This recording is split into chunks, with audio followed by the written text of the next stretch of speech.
Gilberto Melo e hoje eu quero falar o seguinte: restos de comida na pia atraem encosto para sua casa? Será que deixar dormir sem lavar a louça enche a sua casa de encostos? Vamos conversar um pouquinho sobre isso?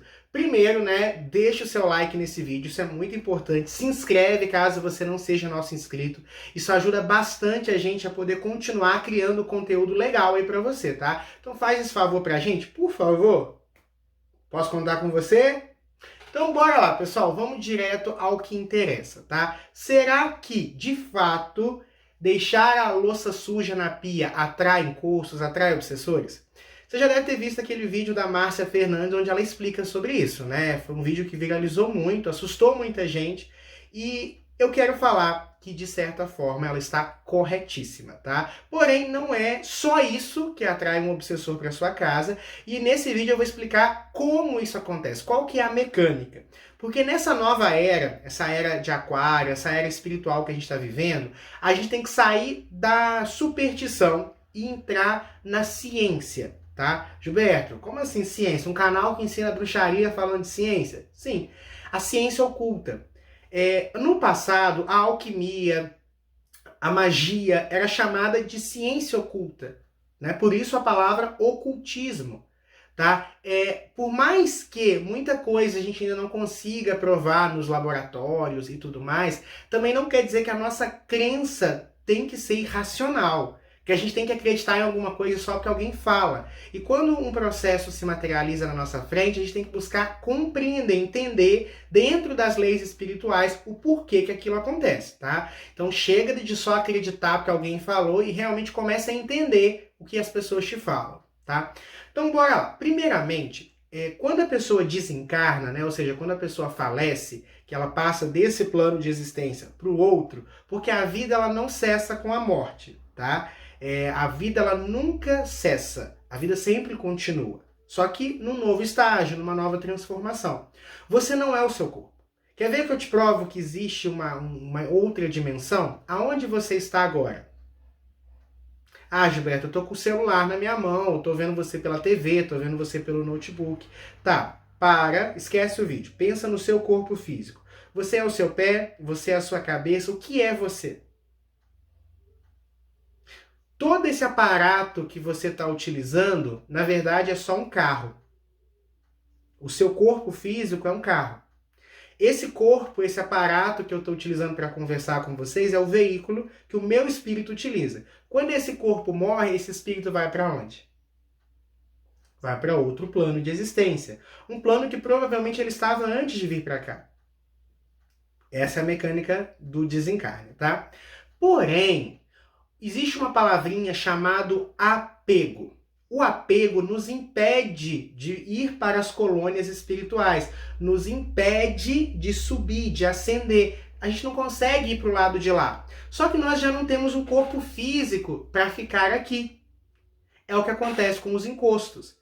Os seres que estão nessa zona umbralina, as almas penadas, nem vai para frente, nem pode voltar para trás. Fica no meio termo. Por isso que os espíritos utilizam o termo umbral. O que é umbral? Umbral é aquele espaço da porta entre um ambiente e outro. Entre a rua e a sua casa. Sabe aquele espaço? Aquilo ali chama umbral. O umbral no mundo espiritual é uma dimensão entre o mundo dos vivos e os desencarnados.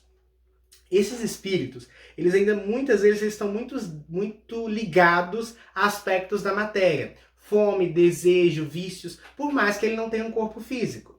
O espírito não sente fome. O espírito não sente frio. Mas esses espíritos, como eles ainda estão muito apegados à matéria, a mente cria essa necessidade. Espírito não dorme.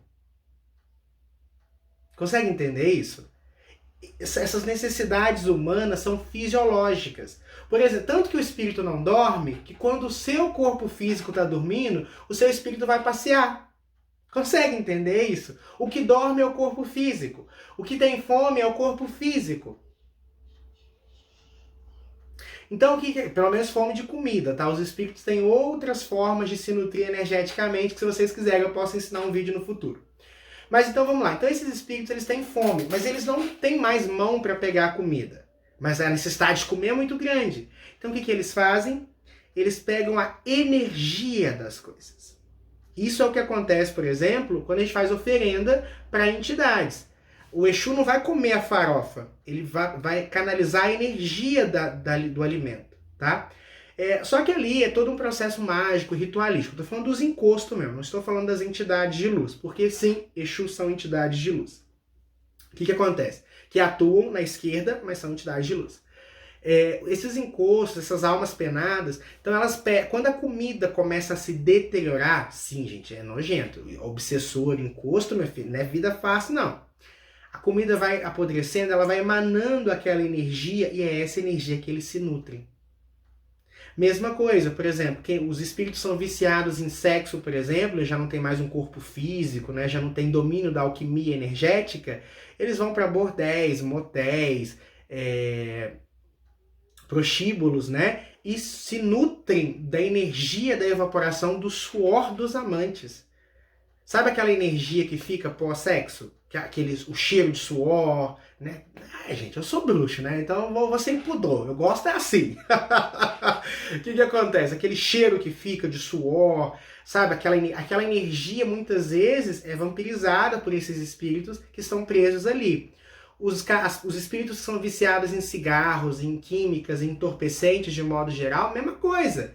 Fica ali pegando o restinho da energia dos viciados encarnados.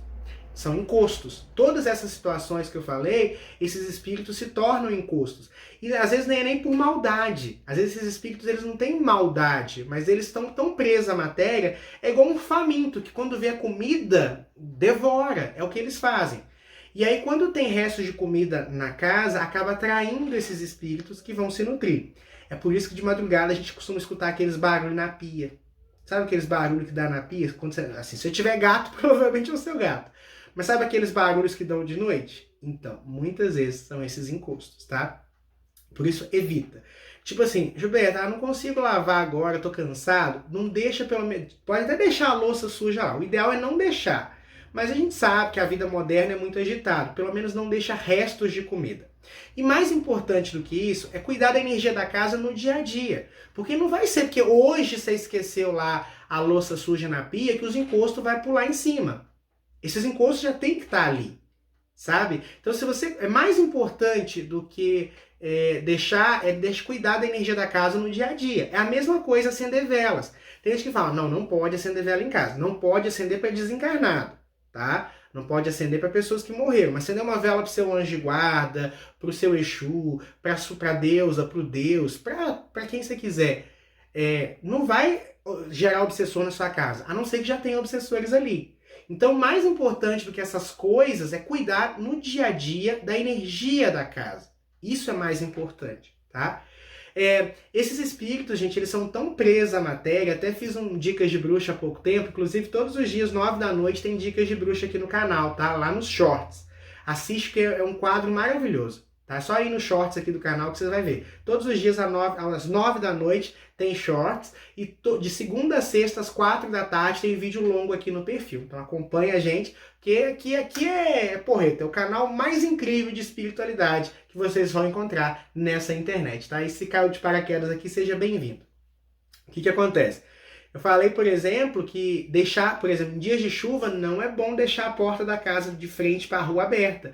Porque tem espíritos que estão tão presos à matéria que se começa a chover, eles tentam correr da chuva. Adivinha para onde que eles vão? Sim, eles vão para sua casa, para sua varanda, para a porta que estiver aberta. Eles não querem se molhar. Gilberto, mas espírito não se molha. Eu sei, mas eles não sabem disso. Entendeu? Eles ainda, se soubessem, não estariam na condição de encosto. Isso é um exemplo muito claro para vocês, tá? Os encostos, eles são o que faz uma pessoa se tornar um encosto? Aprisionamento a contextos de matéria. Sabia disso? Então, por mais que não pareça lógico, por exemplo, um espírito, ele não precisa passar pela porta, mas uma porta fechada pode barrar um espírito, especialmente se ele estiver nos primeiros graus assim de consciência do mundo espiritual. Você consegue entender que uma porta não barra um espírito? Mas os espíritos que nós chamamos de encostos passam sempre pelas portas? E uma porta fechada impede um espírito de entrar na tua casa? É nesse naipe, é nesse nível, tá? É claro que eu estou falando de encosto. Eu não estou falando de o que nós chamamos na Umbanda de quiumbas, magos negros, espíritos trevosos. Aí já é outro 500. São esses espíritos trevosos, quiumbas, como é chamado na Umbanda, magos negros, forças poderosas das trevas, essas sim conseguem passar parede, essas sim sabem que não precisa de comida, elas até podem se nutrir de comida, com um propósito, elas são inteligentes, elas só não são boas. Elas ainda não despertaram a luz crística dentro delas, mas são inteligentes. Existem espíritos trevosos tão inteligentes quanto espíritos de luz. A única diferença é que eles não aceitam a luz. A ignorância deles está a nível de não acolher a luz, mas em sapiência espiritual e em conhecimento eles têm. E esses são perigosos. E quando alguém faz uma magia para alguém, são esses espíritos que respondem. Sabe, uma magia negra, uma magia negativa. São essas forças que respondem. E esses espíritos, eles são tão poderosos que eles chegam a fazer impérios nas trevas. Eles chegam a fazer impérios no mundo espiritual e utilizam, sabe quem para realizar os trabalhos? Sim, os encostos. Uma metáfora muito importante para vocês é o dono da boca e o Zé Droguinha. Esses quiumbas são os donos da boca. Os encostos são os Zé Droguinhas, os aviãozinhos, o que cumprem o papel. Mas eles estão por trás. E, entendeu? Esses são inteligentes, esses são poderosos e esses são perigosos. Mas sim, de modo geral é legal não deixar a louça suja, especialmente com o resto de comida. Tanto quanto é legal fechar a porta em dias de chuva. Tanto quanto você pode acender velas em casa, desde que não seja para desencarnado e principalmente que a energia da casa esteja boa. E essa é a questão. Cuidar da energia no dia a dia é mais importante do que se preocupar depois com o encosto. É aquele velho ditado dos antigos, né? Prevenir é melhor do que remediar. Cuidar da energia da sua casa, por si só, vai impedir que tenha encostos. E aí, se algum dia você esquecer e dormir louça suja, sua casa não vai se carregar por isso. Agora, se a casa energeticamente está um caos, e você continua... Como é que eu posso transformar isso em palavras? Aí você deixa a louça suja, aí você pode ter certeza que vai atrair encosto para sua casa, tá? Outra coisa, porta de banheiro sempre fechada. Luz, tá? Deixa sempre as janelas assim, sempre que possível, entrar luz solar na sua casa. Não fica guardando coisa velha dentro de casa, tá? Mantenha a sua casa limpa, porque tudo que é em cima é como tudo que tá embaixo. Então, se tá sujo aqui, o astral também tá sujo. Então, esses pequenos cuidados é que vão impedir sua casa de ficar com encostos, tá? Sabia disso que eu falei nesse vídeo? Comenta aqui embaixo o que vocês acharam disso, tá? E se tiver alguma dúvida, pode perguntar aqui que se muita gente tiver as mesmas dúvidas, eu posso trazer vídeos no futuro respondendo os questionamentos de vocês. Muita luz, muita paz, muito equilíbrio. Compartilha esse vídeo, se inscreve e eu vejo vocês no próximo vídeo. Tchau, tchau!